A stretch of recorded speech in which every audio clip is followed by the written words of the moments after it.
The weapon was never meant to be used this way. On paper, it required a team, one to aim, one to feed ammunition, one to spot targets, one to relay orders, one to keep the whole thing alive under pressure.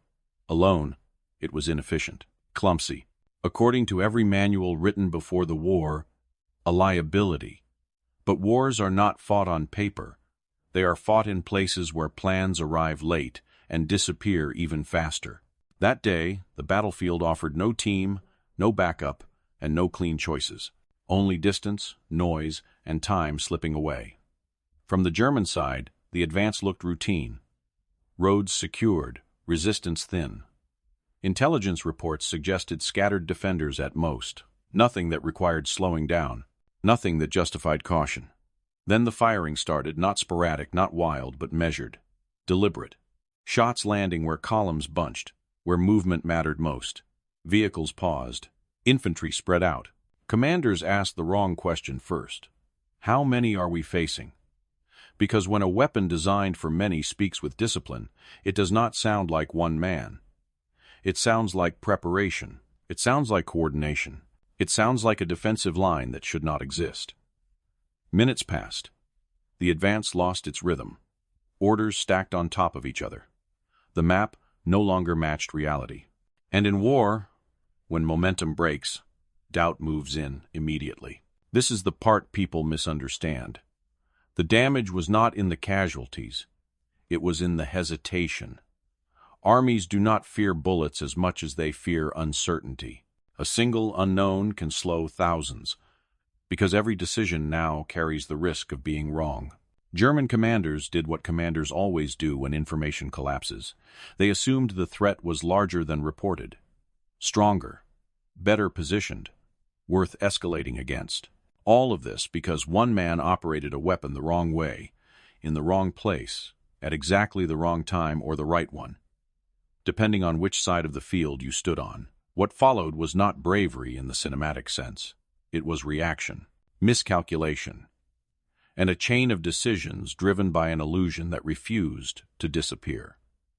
By the time German command realized something was wrong, the problem was no longer the gun. It was the silence around it. No clear front line, no visible flanks, just pressure appearing where it should not exist. Patrols pushed forward and pulled back just as quickly. Each report contradicted the last. One squad claimed heavy resistance, another swore they saw no one at all. The battlefield began to fracture into fragments of partial truth. This is where escalation begins, not with anger, but with caution disguised as strength. When commanders lack clarity, they do not gamble on restraint. They gamble on force. Additional units were brought up, not to attack, but to confirm, to see what they were really facing. But confirmation never came, because the illusion held. The gun fired, paused, fired again. Always enough, never too much. Enough to suggest control, enough to suggest discipline, enough to suggest that somewhere nearby, more men were waiting. From the American side, there was no grand plan unfolding, no coordinated defense, just one position that could not afford to be abandoned. Every pause risked discovery. Every movement risked exposure. The weapon overheated. Ammunition ran low. Fatigue set in. But stopping was not an option. In war, momentum works both ways. Lose it, and you invite the enemy closer. Maintain it, and you force them to second-guess every step forward. German officers now faced a dilemma they could not see clearly enough to solve. Advance blindly and risk walking into a prepared kill zone, or slow down and bleed time they could not afford to lose.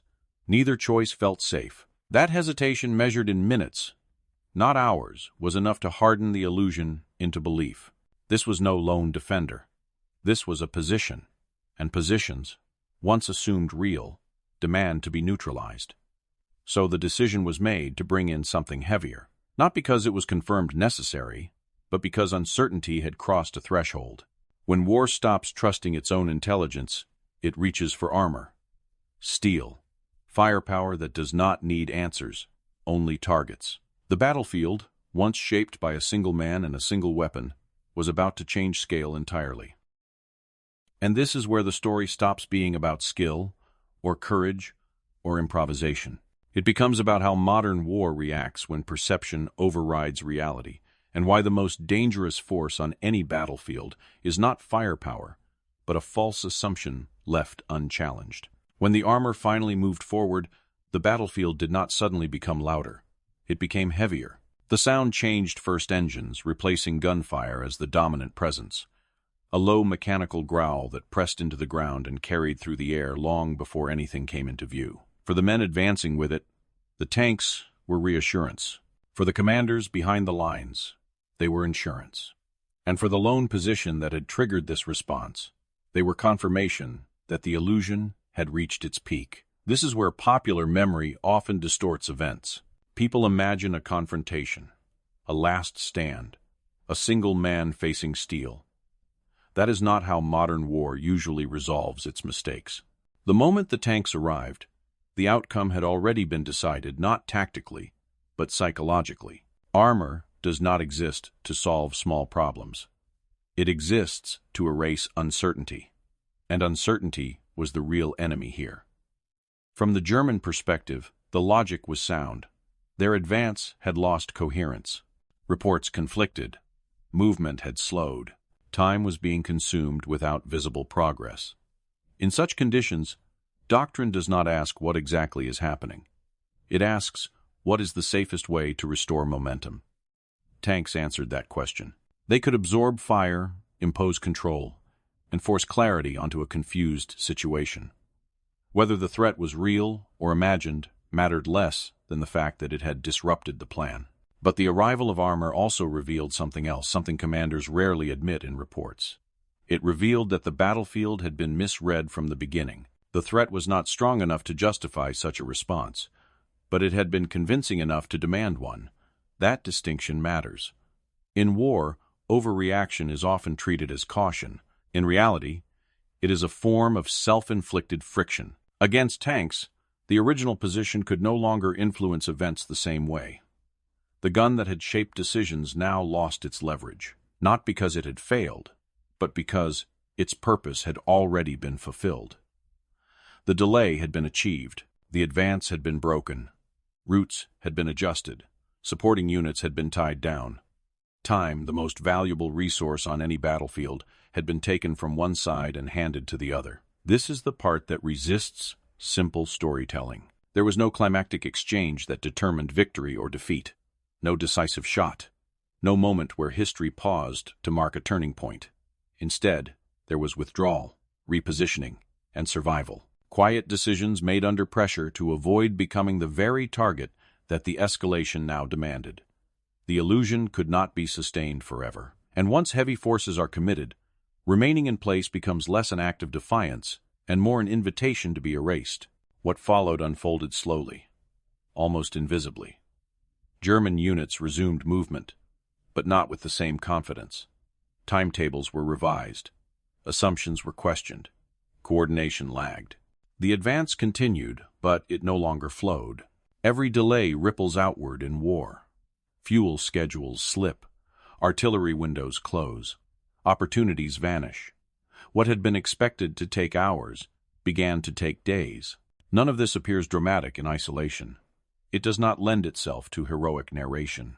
Yet this is precisely how campaigns are shaped, not by spectacular moments, but by accumulated hesitation, by plans that arrive intact and leave damaged, by commanders forced to react not to what is, but to what they believe might be. From the American side, there was no celebration, no sense of triumph. The position had not been held in the traditional sense. There was no ground gained, no flag raised, but the objective had never been territorial. It had been temporal, to slow, to disrupt, to impose cost without offering a clear target in return. In that sense, the outcome was already locked in long before the armor appeared. This is where doctrine struggles to catch up with reality.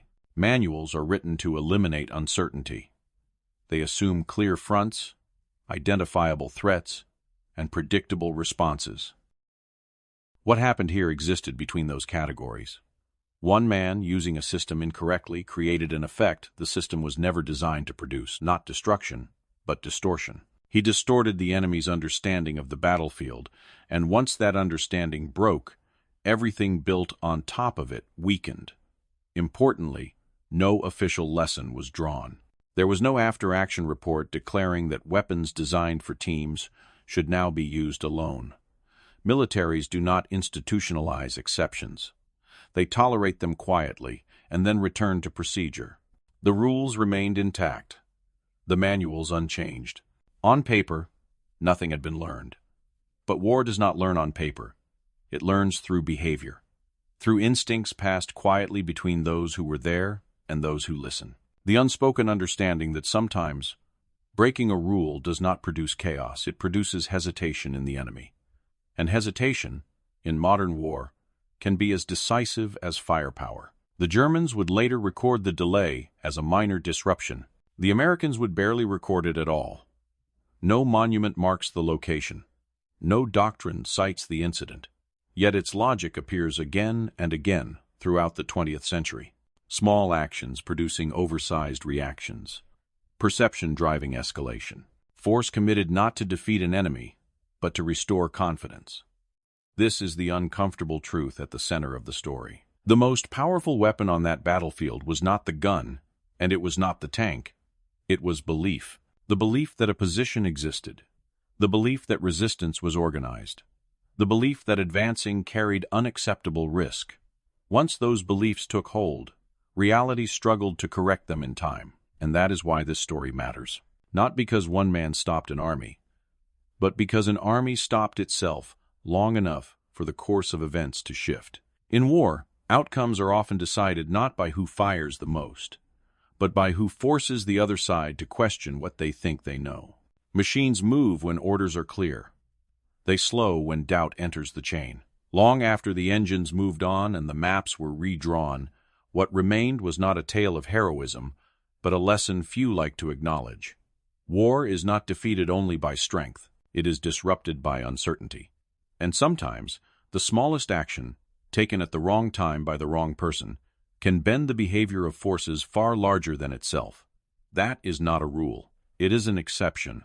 And exceptions, when they appear in war, are often the most dangerous things on the battlefield.